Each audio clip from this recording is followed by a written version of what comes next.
Queen in the house in my road, gotta make her put it on. She don't like wearing clothes, just left Concord, North Carolina. I was licking on booty and a whole lot of vagina. Eat a pizza with some ice cream, she'll remember you. Ice Cube, make it chip like the winter do.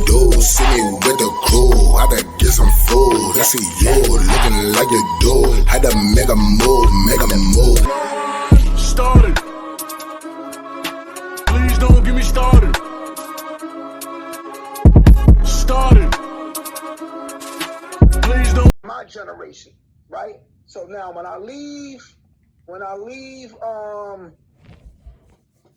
Lincoln Youth Achievement Center, I go to regional briefly, I take a test, I get skipped, I don't get skipped, but I get a high score on the test, they send me to Martin Luther King High School. When I get to Martin Luther King High School, there's a bunch of niggas wearing purple. So I'm like, what the fuck is all this purple? Oh no, those are the Deceptacons. The Deceptacons, like the fucking cartoon Transformer niggas. They like, yeah, those are the Deceptacons. The niggas get super busy, stay out their way. So at this time, I'm a Bronx nigga, Harlem nigga. The Bronx and Harlem niggas, we had a crew called H.B.O, Harlem and Bronx only. So all the Harlem and Bronx niggas stuck together. Wait, they had that all the way back then? Yeah, H.B.O. Yo, I remember when I was in high school, they was jacking that too when I was in high school. H.B.O, BNO. This where H.B.O started from. H.B.O started from the prison system because when niggas went to jail, and I'm not demeaning Harlem. Harlem everywhere got tough niggas, everywhere got soft niggas. But when most niggas went to jail, only two boroughs was really going crazy. Bronx and Brooklyn. Bronx and Brooklyn, right? Harlem is the Bronx little brother. I don't care about all these glamorous Big Willie stories, super kingpin stories niggas tell. Guy Fisher was from Patterson Projects. He was eating heavy in Harlem. He bought the Apollo. Boy George was a Bronx nigga. He was eating heavy in Spanish Harlem with the Obsession dope. Ron Dew and them that killed a lot of AZ family members, those was Bronx niggas out of Webster. Most of Preacher crew, the Black Hand crew, they was Bronx niggas. I did not know that. Yeah. But listen, Preacher had torture houses right on Grand Concourse, right? So Preacher, one of his main partners was John Cuff. John Cuff used to be a housing cop right there in Melrose Projects in the 70s and early 80s, right? So before the PSA 7 precinct landed on Melrose Avenue at 156, it used to be in the middle of Melrose Projects on 153rd, right? In the middle of the projects between Morris and Cortland. That's where the PSA 7 precinct was at, in the projects. Same thing with Drew Hamilton Projects. They police precinct was in the projects. Throsneck Projects still have theirs. They police precinct is in the projects, in the project building, right? So John Cuff was a Bronx nigga. Most of the Preacher Black Hand crew was Bronx niggas. Tom Cross and all them niggas. These is Bronx niggas, notorious murderers, right? So, Harlem is Bronx little brother. Because remember, Bronx is a borough. Harlem is a section of a borough. Because you got Harlem, Washington Heights, Spanish Harlem, Lower East Side, not the East Side, which is Spanish Harlem. We talking LES down by Delancey and all. That's Manhattan shit. So when Harlem niggas would go to jail, they would fall with the Bronx niggas. And when Queens niggas would go to jail, they would fall with the Brooklyn niggas. Yes, true. You know what I'm saying? Now, mind you, in the Bronx, the Bronx is abandoned up until like the early 90s. They just started like really fixing the Bronx. So that's where the myth comes from. Oh, all Bronx niggas is dirty and niggas is bums. But when you watch old black exploitation videos and tapes, Harlem had just as many abandoned buildings and dope fiends too. But they try to hide that and change the narrative because they had a bunch of kingpins in their little area. But when you really, if somebody ever do a documentary and we really tap into the history, Cortland Ave alone had over like 200 kingpins, just Cortland. We ain't going into Melrose Ave, Brook Ave, St. Anne's, Cypress Ave. The Bronx had literally over 50,000 woolies at one time. Some niggas had dope, some niggas had crack. We had way more fly, notorious woolies and murderers in Harlem. But that's another story. So when Queens niggas would go to jail, they would fall under Brooklyn. Bronx and Brooklyn was already into gang culture. We was into rumbling and getting. We was already into rumbling and getting super crazy because in Brooklyn you had the Tomahawks, Sonny Carson and them, the Tomahawks out of Brownville. You had the Lords. You had the Jolly Stompers. You had the Dirty Ones out of Bushwick, Brooklyn. So the Dirty Ones was like Puerto Rican outlaw niggas from Bushwick, Brooklyn. They still thriving to this day. They went from a street gang to a motorcycle gang, right? And then the Tomahawks, a lot of them was 5%er because the leader, one of the leaders, Akbar, is a legendary guard body in Brownsville.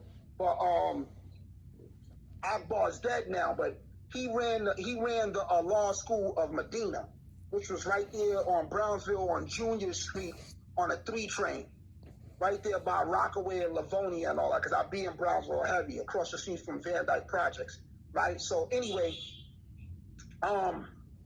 so I'm in Martin Luther King, like, yo, those are the Deceptacons. Then you had another group of Brooklyn niggas. These niggas was super fly, but they was extraterrestrial colorful. They was real colorful. So I'm like, yo, who's all these colorful niggas? Oh, those are the low lives. So not low lives like niggas is low in life. The low lives as in they all wear polo. These niggas was poloed out their mind. And what I mean by poloed out their mind was niggas that have, a nigga might have a Ralph Lauren rugby on with another Ralph Lauren rugby under, with a Ralph Lauren t-shirt under the 2 rugbies, with a Ralph Lauren tank top. These niggas, because they was boosting. Yeah. They was boosting back then. So the Brooklyn niggas was running in Macy's, 50, 60 deep, Bloomingdale's, and they taking all the Ralph Lauren shit. Just Ralph Lauren. They ain't not fucking with no Tommy Hilfiger. They ain't fucking with none of that. These niggas is going strictly for Ralph Lauren, right? Shout out to Thurston Howell III, who's one of the founders, right? These niggas was fleet. They was fly Brooklyn niggas, polo, moccasin boots, and all type of shit. So the low lives used to compete with the Harlem and the Bronx niggas. So the Harlem and the Bronx niggas, we was H.B.O. What fell under H.B.O. was different crews. We had ARN, who from 134th and 8th, always robbing niggas. ARN are the niggas that got into it with behind Mace and Baby Maine from Stinking Lincoln. The kid C2 got killed, and Baby Maine from Stinking Lincoln got killed. Remember all that shit that happened behind Mace chain? What? Around what year was this? I was in jail for that, but that's the shit when Jim Jones was talking about Mace got ran out of New York. Okay, yeah, I remember that. Mace got robbed for a chain. But anyway, that chain robbing shit involved the ARN niggas. You know what I'm saying? And the niggas from Stinking Lincoln, Baby Maine and all them. You know, rest in peace, Baby Maine, rest in peace, C2. Right? I knew C2. But the ARN niggas from 134th and 8th, that meant always robbing niggas. You had BBO crew, the bending bitches over. You had the Bags crew, BAGS, that means bullets and gun smoke, right? Me and my peoples, I was fucking with some niggas called the Afro Kings. So we all had chemical blowouts. Some were from your building, the Brown building. Black Mark, his brother Paris and all them. Yeah. Yeah, they had the chemical blowouts. So we was called the Afro Kings. We was fly niggas. We pop all the bunnies. We getting super fleet. Niggas is coming in Jabro jeans, Pelés, Avorexes. You know, when you think of Pelés and Avorexes, that was like an uptown thing. Yep. Brooklyn did Pelés too, but they didn't really fuck with the AVs and the hobo levels, right? So it's different crews, it's different cliques and crews. But the Deceptacons was super violent. They hitting niggas in the head with hammers. The hammers. Oh, let this fire truck. Damn. Shit, make a noise.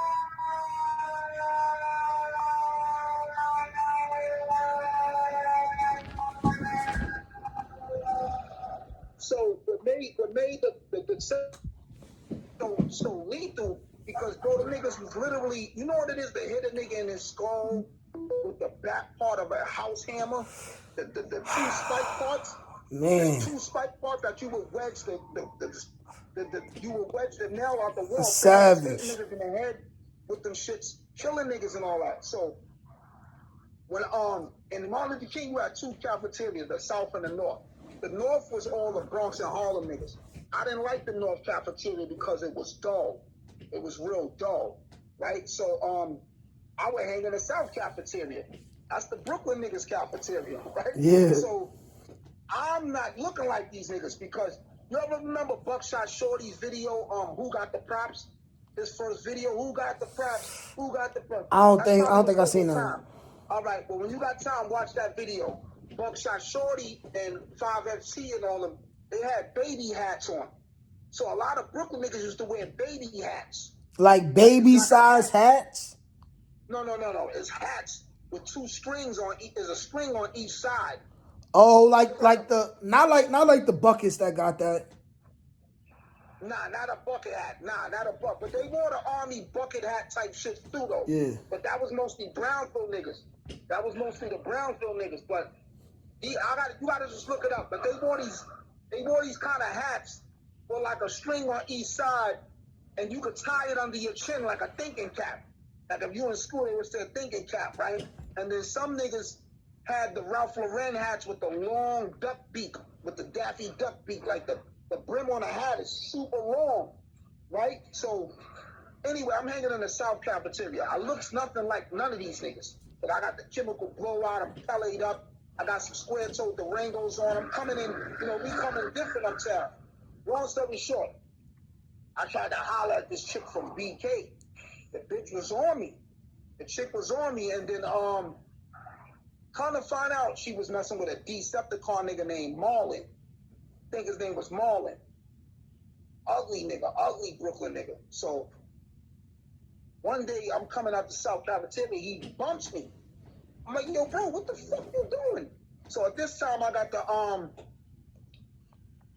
they had these sneakers called Weapons. Converse had these sneakers called Weapons. Yeah. And they had like the Lakers color, which was yellow and purple. That was like the Magic Johnson joints. The black and gray joints was like Larry Bird joints. And they had different colors, right? So I had the Weapons on, and I think I had a pair like Jabro Eddie Bauer jeans with like an Eddie Bauer rugby or something. But I get into it with the nigga. Yo, bro, what the fuck you doing? So when I go to throw my hands up to beat the nigga up, that nigga he did like some type of noise.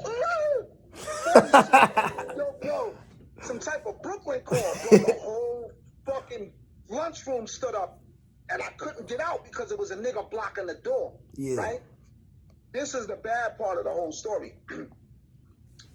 My grandmother's husband, who's like my father because he raised me since a baby, he got a cousin that got a son, a nigga named Ernell. Yeah. So, he looking super evil, crazy, a dark, ugly, tall nigga. He used to always show me guns, like in his book bag, because the Brooklyn niggas was bringing guns to school. You would see the bullet holes in the South Cafeteria and the North Cafeteria. They got a staircase behind it. So in the South Cafeteria, in the back part of the staircase, when you go to the G floor, that's where the gym and all that is at, you would see bullet holes in the door. So you knew the Brooklyn niggas was bringing in guns.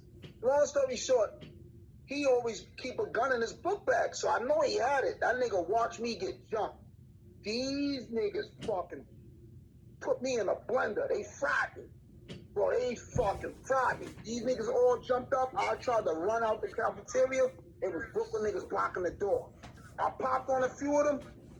Man, the way them niggas jumped me, it looked like how they did the leader of the Warriors. They cooked me. But anyway, I'm saying all this because you asked me about the gangs. Now, when this shit went down, all the Harlem and Bronx niggas cut class that day. I didn't cut class to go with them. But usually we would go to this weed spot on 112th and Lenox called Nucleus. Nucleus, now today in 2022, is the Black Ink tattoo shop. Okay. Where that Black Ink tattoo shop is at, that was the legendary weed spot called Nucleus. That shit was legendary in the 80s and the early 90s. So at this time I was smoking weed. Niggas was like, yo, come with us to Nucleus. I ain't going. I'm going to stay behind and flirt with this Brooklyn drama, try to slide her. All the Harlem and Bronx niggas was at the fucking weed spot copping out. Yeah. So when they got back, they found that I got jumped, I got fried. So now it turns into beef. It's Uptown against Brooklyn. Bro, I'm in the principal office. When 3 o'clock came, niggas came and told me, look, Harlem and Bronx niggas told me, yo, listen, we got you. We all together. But it's a gazillion niggas outside. I don't know. Back then, it wasn't no cell phones. It was beepers. So I don't know what niggas did, but it was a billion niggas outside. Bro, them niggas had to sneak me. They had a cab waiting outside. They had to sneak me through a back door of Martin Luther King by the Channel 7 building. There's a Channel 7 building, Yeah. ABC building behind Martin Luther King. They snuck me out the back door, and that's how I got out of there. But that started a long rival with Uptown and Brooklyn. Niggas was going to war. You know what I'm saying? A lot of shit was happening or whatever. And then that led up to there was a kid named Shadow from Harlem. This happened like 2 years, 3 years later, because the beef, that's how long the back and forth shit is going. A kid named Shadow from Harlem walked in the cafeteria and Martin Luther King and shot the whole cafeteria up. Wow. He shot the cafeteria up. Yeah, he tore niggas up. He did a bid behind that. That nigga did like 12 years or some shit behind that, but he shot the cafeteria up, tore mad Brooklyn niggas up. So anyway, so yeah, the gangs, we had the Deceptacons, 50 Deep, Wolfpack. And you said this was late 80s when you was in high school? Nah, this is 89, 90, 91, 92. Yellow just walking in the house in my road, gotta make her put it on. She don't like wearing clothes, just left Concord, North Carolina. I was licking on booty in a whole lot of vagina. Eat a booze with some ice cream, she'll remember you. Ice Cube make it chip, like the What winter it do. do? City with the crew. I done get some food. I see you looking like you do. Had to make a move,